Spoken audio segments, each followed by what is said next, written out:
What's up guys? Black Panther Motovlog is here. So ingagara magpapaliteo ang bagong gulong. Tara samahan niyo ako bumili ang gulong. So ingyan dito na tayo sa X-Power, malapit ito sa 10th Ave.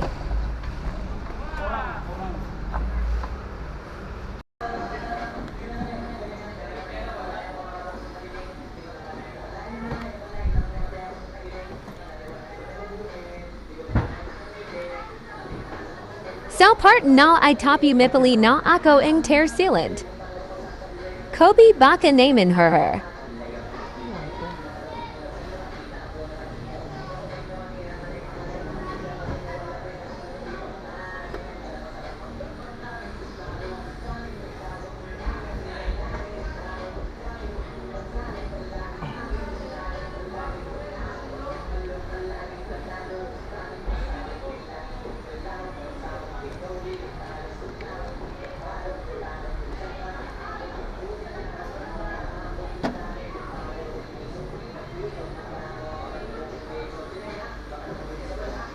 Dalawa.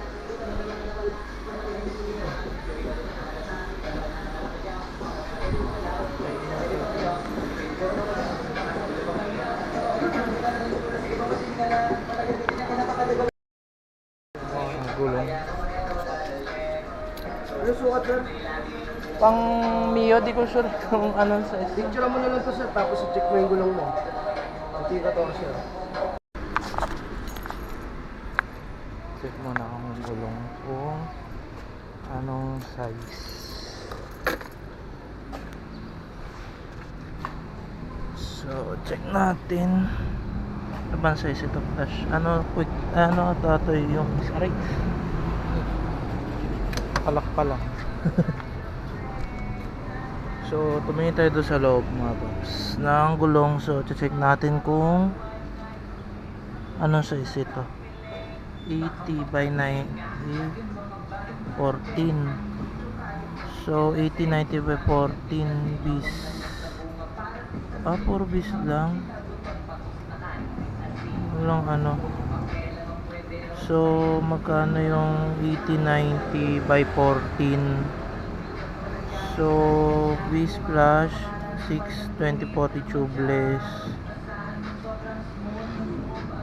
na 80-90 by 14. So ang price is 1180. 1180. Kasi ang problema nga lang dito, ewan ko kung nasagad ko na to mga paps, kasi parang may guhit pa siya o baka hindi lang nalagyan talaga na alalayan ng ano ba yun, ng tire sealant. Kasi medyo makapal pa siya yun nga lang kasi laki na ng butas niya. Kailangan natin siya palitan. So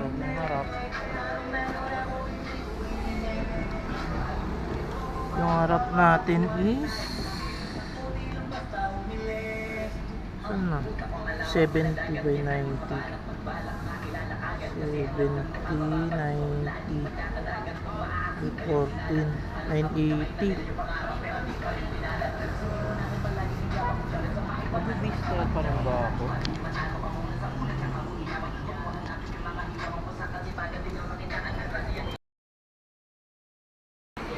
Tingin tayo ng iba. Pirelli. Kasi kung magpa-flash ako ulit, baka mamaya ganun din mangyari ulit. So, wala naman presyo dito. Quick tire. Puro flash yung nandito Bis flash.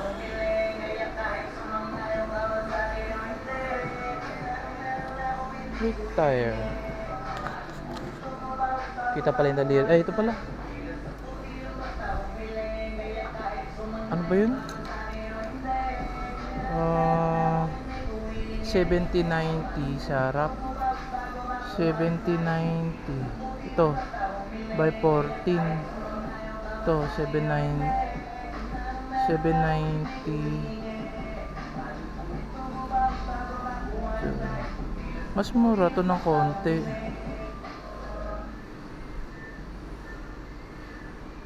770. Tapos yung harap is ano yun? 1180. Yung sa brush is 8090 by 40. 80 by 90 by 14. Mura nga lang to. Eh ang problema, ano, matibay kaya ito. Sa Pirelli,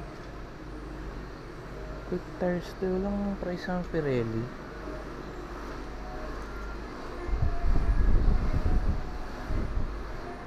Kasi ng prices ng Pirelli. Dami nilang gulong dito mga paps, oh. May quick tire, may ano, Pirelli. Tanong ng price ng Pirelli. Kasi yung bis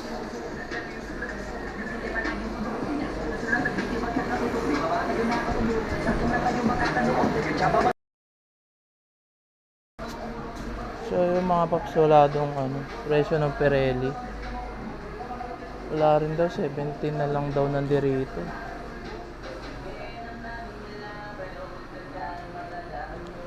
Kasi kung magko-quick tire ako, hindi ko sigurado kung makapit talaga to.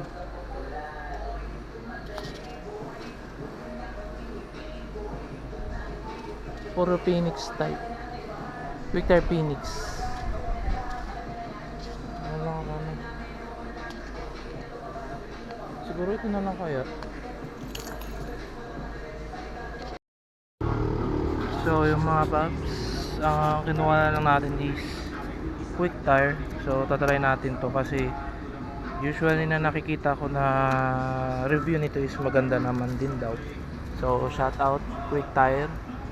So baka naman sa dalawang Kobe tire sealant. Ayan. Para kasi naka-tubeless na yung dalawang yan. So double check lang natin yung size. Yung sa likod is 790. Tama ba? Ay, 8090 pala sa likod. 8090. So check. Tama pares. 8090 by 14. So yung harap is 790 by 14. Ano yun? Nawala. Sana yung ayun, 70 by 90 by 14. Mga 790 14. So tubeless na to, Phoenix. So yun lang mga paps, hanap lang tayo muna ng shop na pwede pa pagpalitan nito. So shout out ulit Quick Tires, baka naman, tsaka Kobe.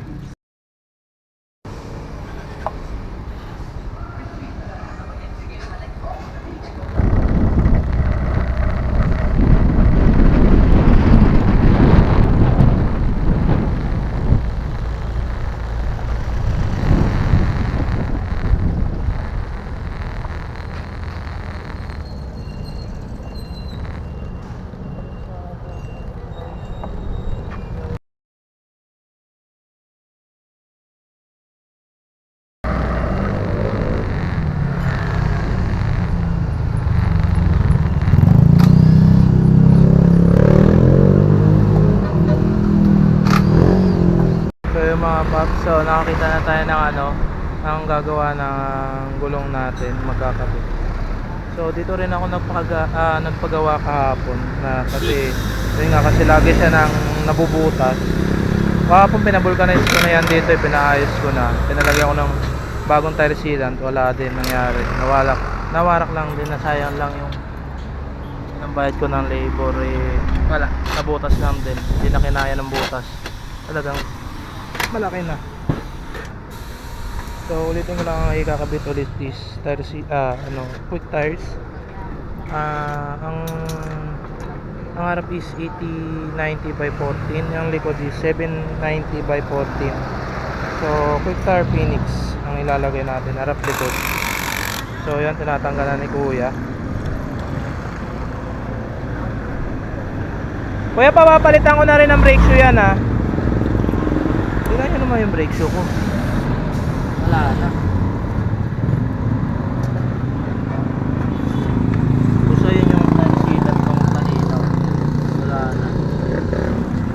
pumasok na sa loob yung tire sealant.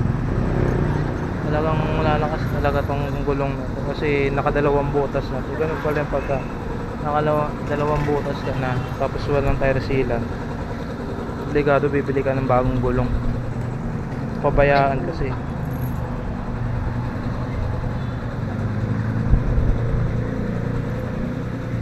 So sana hindi naman na magkabutas-butas to dahil may tire sealant na rin naman. Pag isang 500 ml silang dalawa.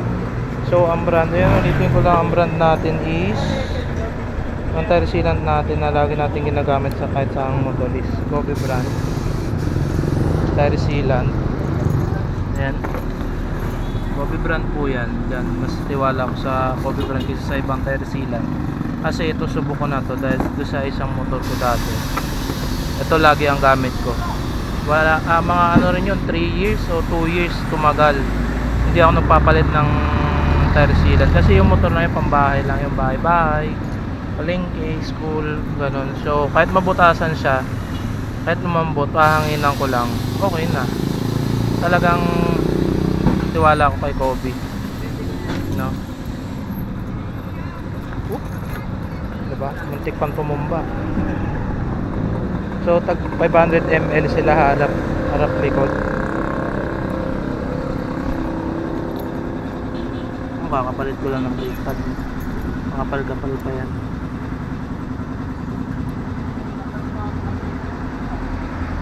So shout out Kobe, baka naman, and then Quick Tires. Oops. Ayan, Quick Tires. Baka naman. So mura-mura lang yung Quick Tires, no? Tsaka quality na rin to. So try natin yan.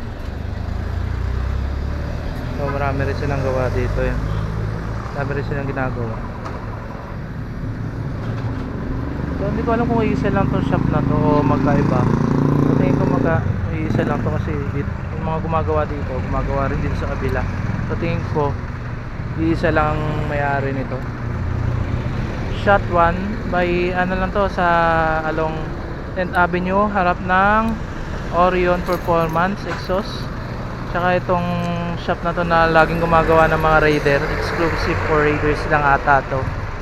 Ang dami niyan, lagi yan, araw-araw nakikita akong gumagawa.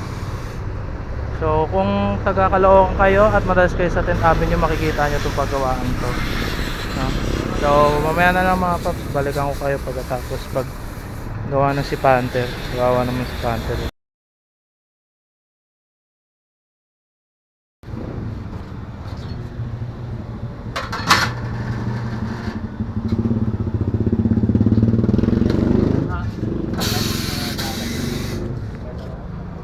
Kuya, yung sa harap kunin ko yung ano yung harap na gulong, luma.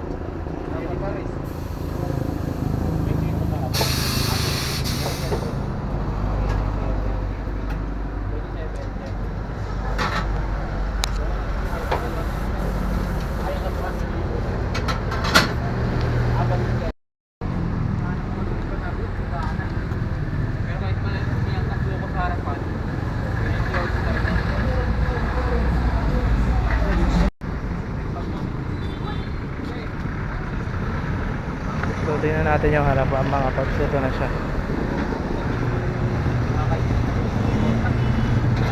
Ito yung harap. Nakabit na. Parang manipis ah. Ito na ko kayo mga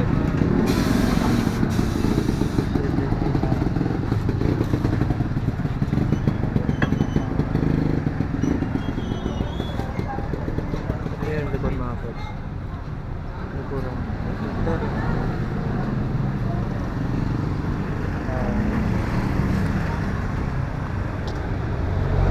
baka naman quick tire. So ito na yung next na papangan natin. Patanggal natin yan. Palitan natin ito makoto.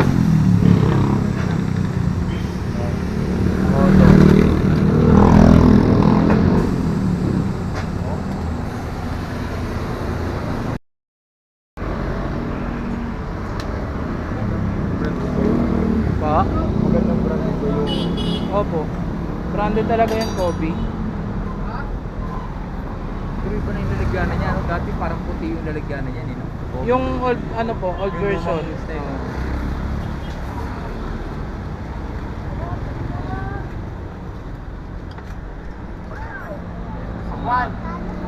Malalaking motor, yun yung nilalagay. Hmm. Nilalagay.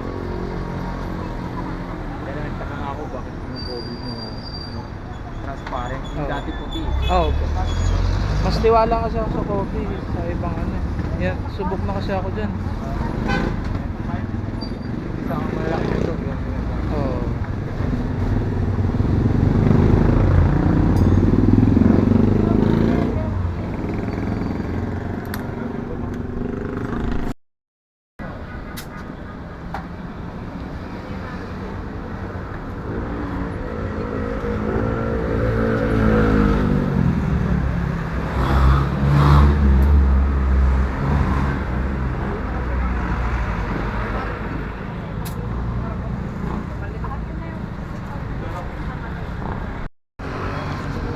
So yung mga paps, nakabit na yung pangarap natin. Ang ganda oh. May linya siyang pula. Tapos ayan oh, halatang ang kapal ng gulong oh, bagong bago. Kaso parang naninipisan ako pero mukhang maganda na rin naman to.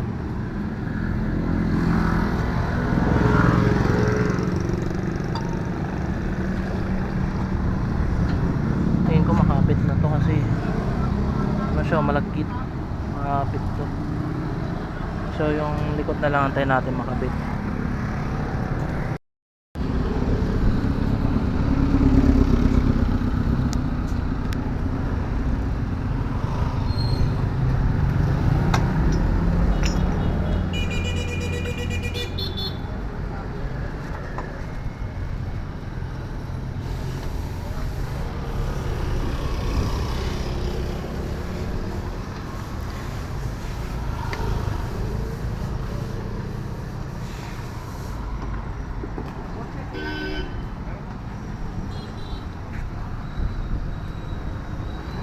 Alam, manipis na. Ano to?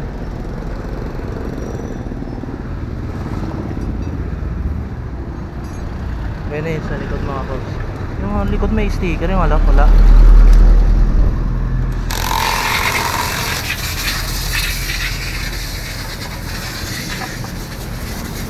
sticker yung likod, siya yung harap. Yung likod meron.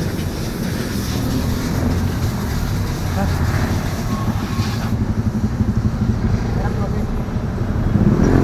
Tinamaan yung mags ko ah. Tinamaan yung mags ko kuya.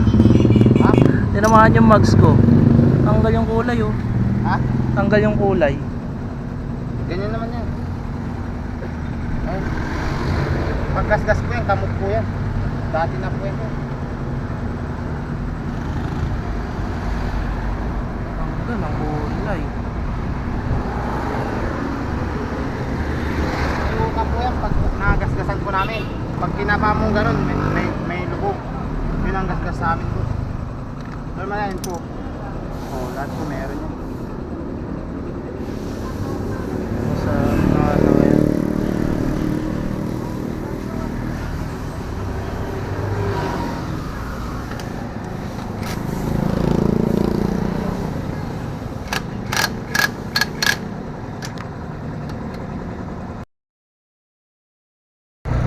So yung mga paps, ito na yung panlikod. May ano na siya, sticker. So kung sticker tatak talaga to. Kasi ang ganda oh.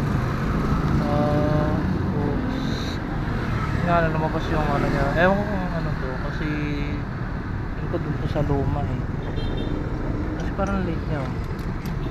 Para sa size niya no.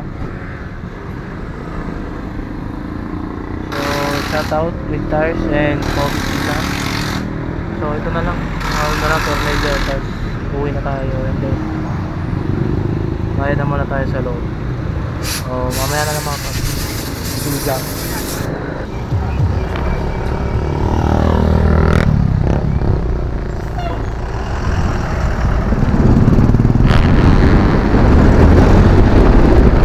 So hanging dito na lang the paths. Until next vlog, peace out.